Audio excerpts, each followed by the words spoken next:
Well, welcome to my crazy family, friends.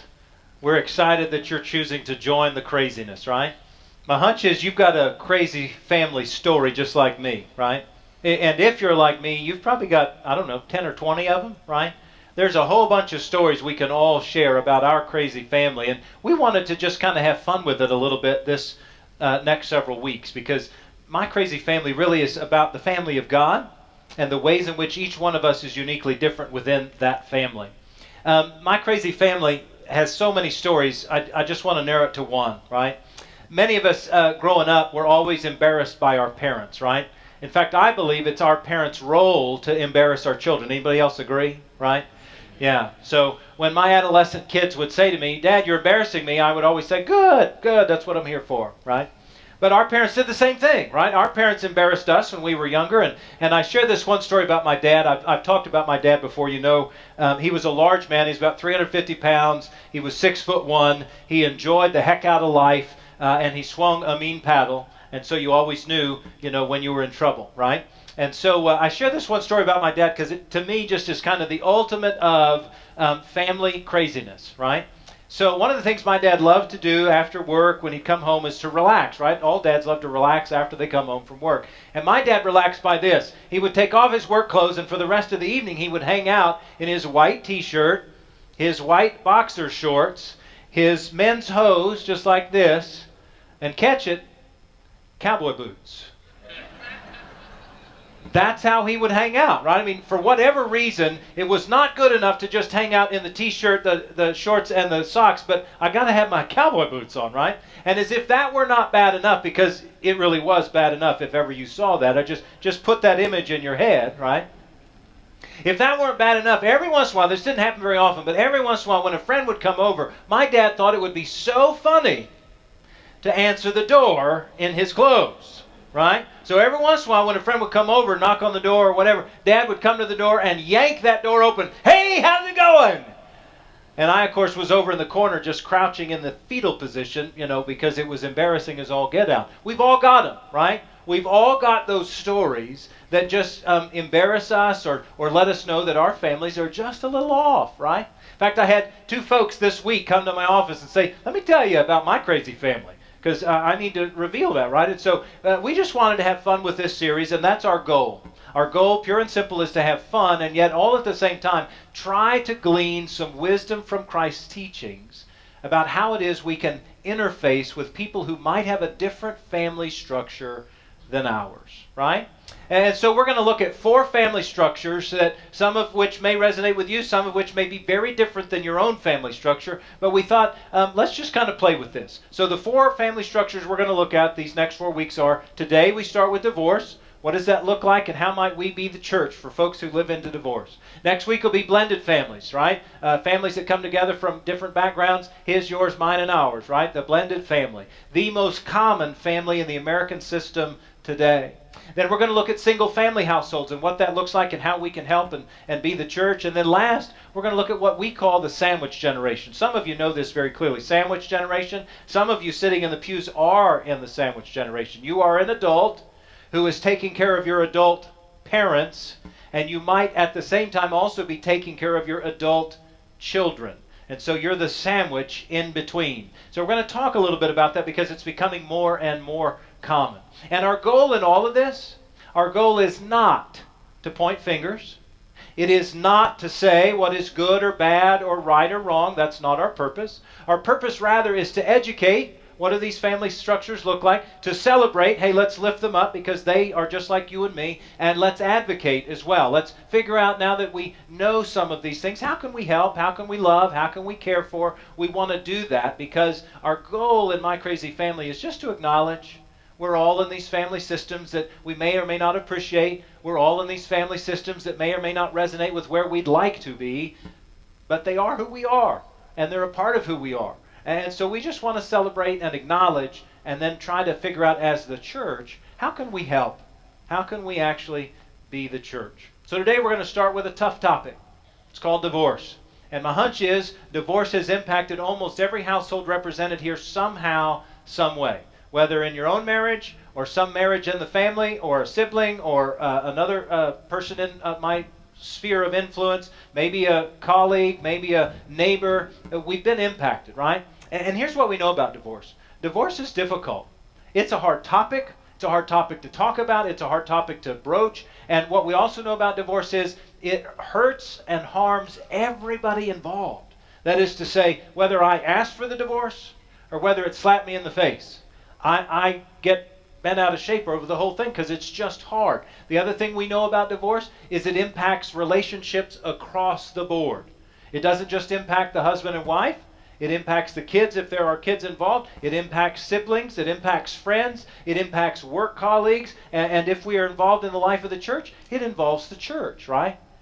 Some of you have witnessed that in the life of any church. I know any church I've been involved in, part of what I know is that if a couple gets divorced, usually the church ends up with only one of the two, and sometimes neither of the two, right? Because it's hard, it's difficult, it might be embarrassing, it might challenge other relationships, and if we as church members are friends with the couple who got divorced, then we've got to make choices. Well, who do we hang out with? Who do we connect with? Who are we supposed to side with? Am I supposed to side? Right?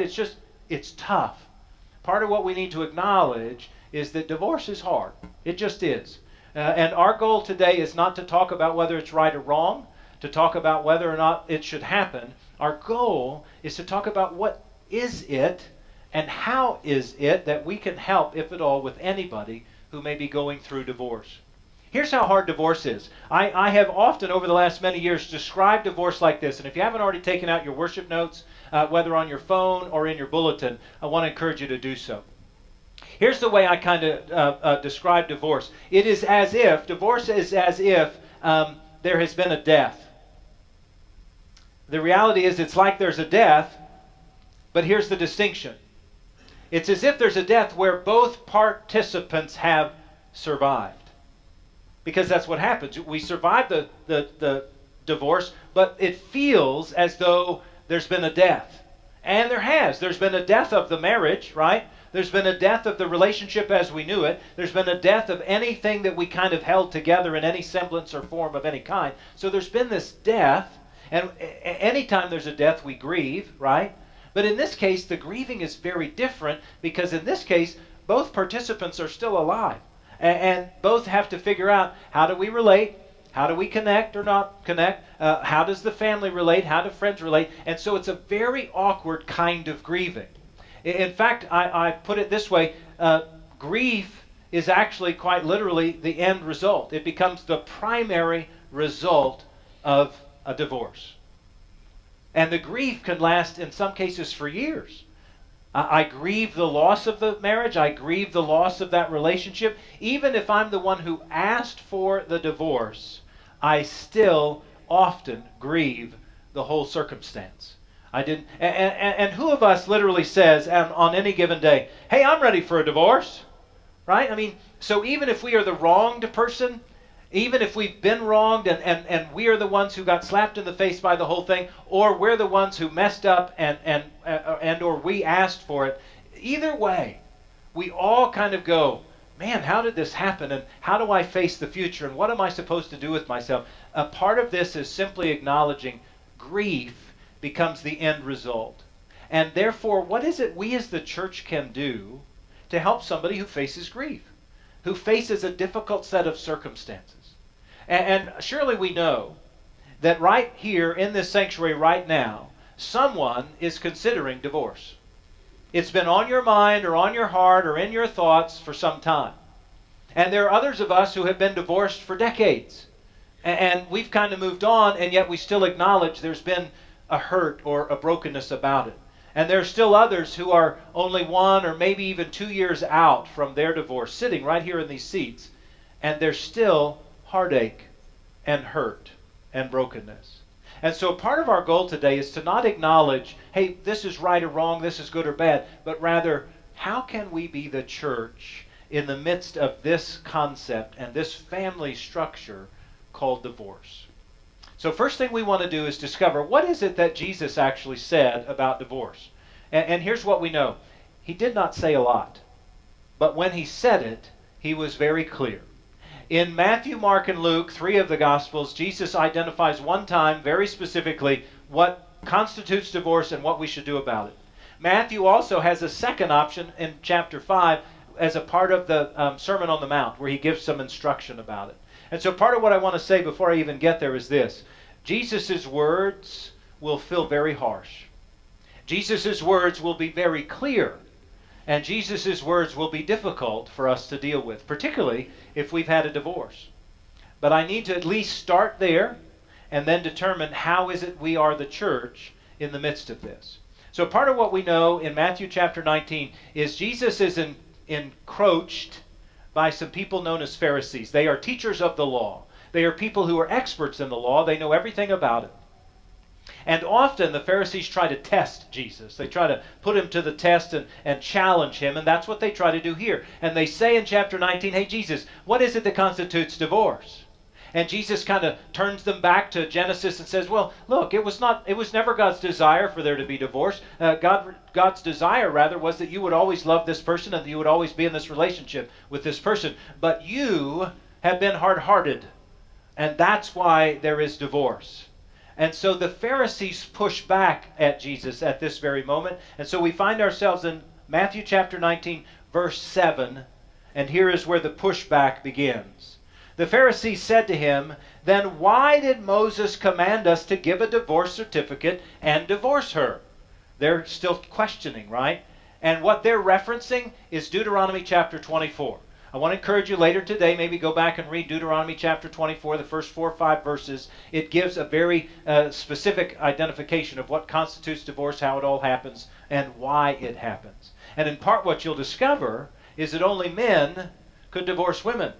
Women had no authority to divorce. Women had no opportunity to divorce. And so what is happening in this conversation and in Deuteronomy is only for the men. So women, you're off scot-free, okay? Just so that you know that. It was the way of the day. It is not the way of the day today. In verse 8, Jesus replied, Moses allowed you to divorce your wives because your hearts are unyielding. And I love some of the other translations. Hard-hearted, cold-hearted. You guys couldn't figure it out. That's why Moses put that law in place. You were so cold-hearted, you would throw women to the wayside. And so Moses had to establish a law to help you be more kind and gentle and not throw your woman to the side. Okay? So verse 9. I'm sorry, at the end of verse 8. But it wasn't that way from the beginning. Continuing in verse 9. I say to you that whoever divorces his wife except for sexual unfaithfulness and marries another woman commits adultery. Well, friends, there you go. It's very straightforward, isn't it? And I don't know about you, but it's kind of hard to hear because it's so straightforward. It's hard to hear because basically Jesus is saying there's only one reason to get a divorce, and that has to do with sexual infidelity. Any other reason, Jesus says by omission, because he doesn't say anything else. He says by omission, there's no other possibility, only this one. And so when we hear that, we've got to kind of come to grips with, well, what does that mean then? Because a part of what we know is that the number one reason for divorce is infidelity. But when we add all of the reasons for divorce up, that's not the primary reason. There are a whole bunch of other reasons, right? All kinds of other reasons. And we begin to then ask ourselves, so what does Jesus mean by this? And how do we apply this to our lives? We're only going to spend a brief moment there because our goal today is not to determine what is right or wrong about divorce, what is good or bad about divorce, but how is it that we live into these set of circumstances as followers of Christ. So here's what I believe. Jesus doesn't say this, but Daniel kind of has this conjecture. So I'm just going to put it there, okay? Jesus does not say, man, if there is abuse in your relationship, a beating, a molestation, browbeating, mental abuse, Jesus doesn't say you can't get divorced, does he? He doesn't say that. But I believe that if Jesus were alive today physically, he's alive in our hearts, right? But he's not with us standing here. I believe if he was here today, I believe he would be strongly in favor of, man, if you are getting beaten, if you're getting browbeaten, if you're getting abused, I think there's something wrong in that relationship, and I think something needs to happen that might extract you from that relationship. I would likewise like to believe that Jesus might suggest that if there is alcohol or drugs involved to the extent that that person is no longer present, no longer a part of, no longer engaged in, and certainly on the horrible end of the spectrum, if that alcohol or drug abuse is causing abuse physically or otherwise, I believe Jesus would probably say, you probably ought not stay there. Now, I say all that knowing that that's what Daniel says. Jesus didn't say that. And I don't pretend for a minute to try to mimic or tell you what Jesus would say. I just know what I know about Jesus' heart and what I believe Jesus would allow, given how Jesus was so gracious and kind. And what I believe Jesus was saying here, as your notes indicate, is Jesus' teaching on divorce here. I believe it's not so much about absolutes as it is about making us clear that we need to take relationships seriously. That we ought not be wanton, that we ought not be sort of willy-nilly, that we ought not just sort of say, well, you know, I'm not feeling it anymore. I'm not fulfilled anymore. I'm not happy anymore. I don't want to be with you anymore. I think there are examples of divorces today where people just sort of gave up. But I also know there are horrible situations where the marriage just needed to come to an end because of infidelity or abuse or alcohol abuse or some of these other things, where we were so incredibly incompatible that there was no way that that would ever continue.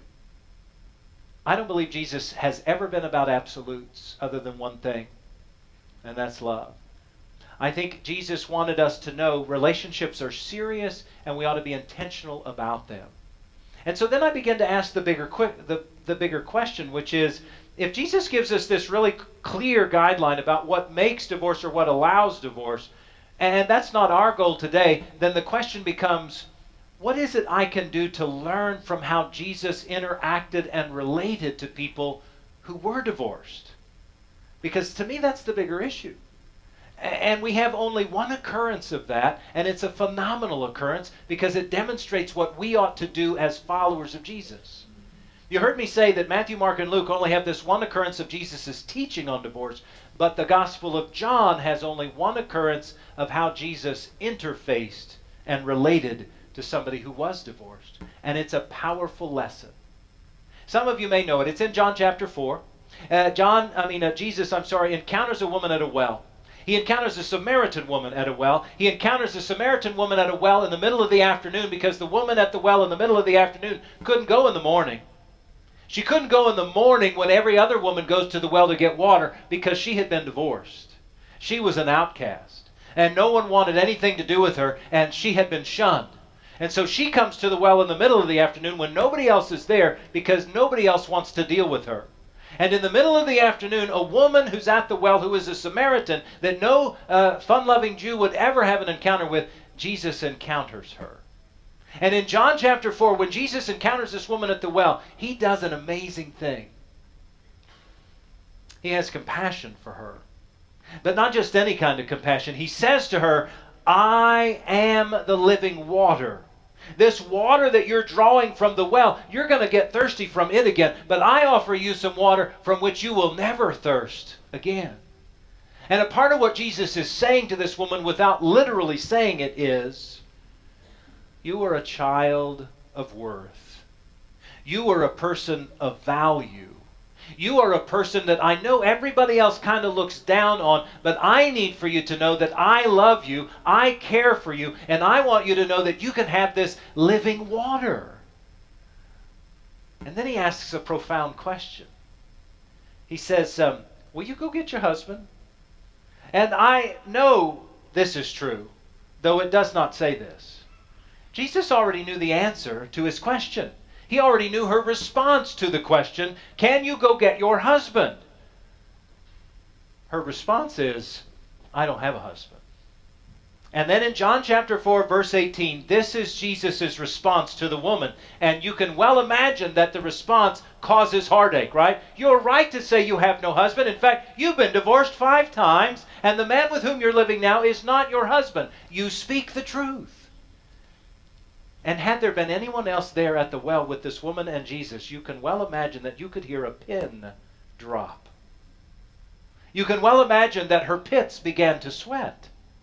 You can well imagine that she began to become quite flustered and perhaps even angry and certainly perhaps even sad that this man knew this about her, that this was now public knowledge as if no one else in the village didn't know this already. But there's now this awkward conversation. Not only am I divorced, but I'm divorced 5 times, and I'm living with a guy who's not even my husband because I'm not sure I want to get married again because I've been divorced 5 times. And Jesus, this guy who says he's living water, he knows all this. Can you imagine? All of this is rolling through her head. And Jesus, having already validated her, having already offered her living water, having already said to her and of her and for her, you are a child of God, he continues.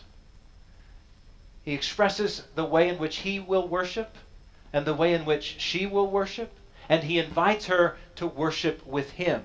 In other words, he says to her in no uncertain terms, you are valuable enough to worship God. Because you see, the religious community had told her she wasn't. The religious community had said, you are shunned. You're no longer valuable. You can't come to temple. You're not allowed in here. You're broken property.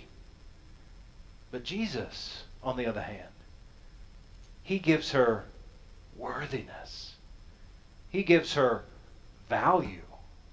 He allows her to know that even given her brokenness, even given her faults, even given the circumstances of her crazy family, she gets to encounter living water. And she gets to worship God. And all I can glean from this, the one encounter that Jesus has with a divorced person, is that that's what we're called to do. That no matter the circumstances surrounding someone's marriage, that no matter the circumstances surrounding their crazy family, no matter the circumstances that come to bear upon who they are as an individual, we are called to love. Because part of our dilemma with people who are divorced is we tend to look upon people who are divorced as somehow less than. You know, there must be something they did wrong, or there must be something wrong with them, or whoever they were married to, or there must be something wrong in that relationship. We've always, whether we literally said it or not, we've thought maybe they're somehow less than. When the reality is, we're all less than. If we learned anything at all from our Reckless Grace series over these last many weeks, we've discovered we're all broken. We've all got stuff, and we all need some work to do, right? And the same can be said about our marriages, about our lives, and about any of our relationships. This is what I think Paul meant when the apostle wrote to the church at Rome in Romans chapter 3, when he said, look, everyone has sinned, and everyone has fallen short of the glorious standard of God. Yours may not be divorce. Yours may not be a blended family. Yours may not be something else. But we are all not who we need to be or where we need to be. And therefore we all need this love of God. You know, Jesus, he taught a lot about a lot of different topics, right? Not the least of which is divorce. He taught on divorce. And he had all kinds of wisdom about that. But he told us that there was one commandment, and it's a new commandment, Jesus said, and that new commandment is the way we're supposed to live. It's the way we're supposed to be as his followers. And he said it like this: you should love each other. No matter what the law says, no matter what the legalities are, no matter what the circumstances are, we're supposed to love each other. He said this, John's Gospel records it in John chapter 13 when he's washing the disciples' feet.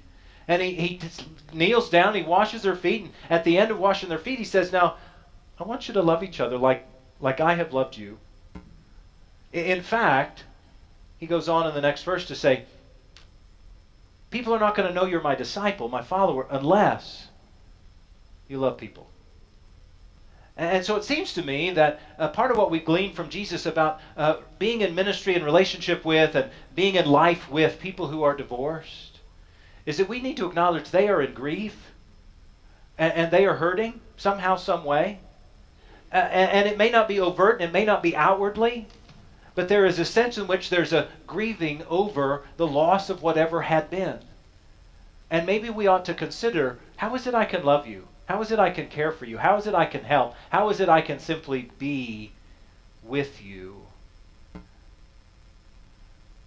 I learned a long time ago, and I falter in this all the time, but it was a powerful lesson.